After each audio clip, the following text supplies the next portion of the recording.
Hey, what's up? Jigxor here.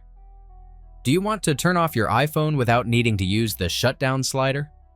In this video, I will show you how to turn off your iPhone, especially if the touchscreen is malfunctioning and preventing you from shutting down your device properly. Let's go. Some users choose to simply let their iPhone's battery drain completely to shut it down naturally. While effective, this can be time-consuming. A quicker solution is to use Siri. Activate Siri by voice or by long pressing the side or power button. And say, "Hey Siri, turn off this iPhone."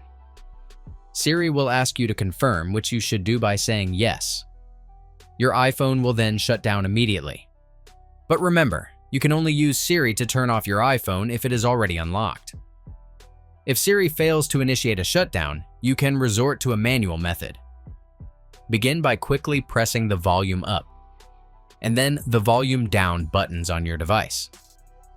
Next, press and hold the power button.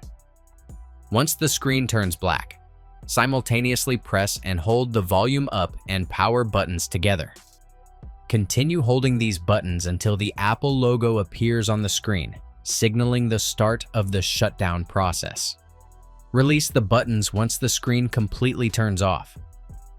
This button sequence forces your iPhone to shut down entirely, rather than simply restart. That's it. If I could help you, feel free to give this video a thumbs up, and don't forget to subscribe. If you have any questions about the video, or want me to create a tutorial about another topic, leave a comment below. See you next time. Bye.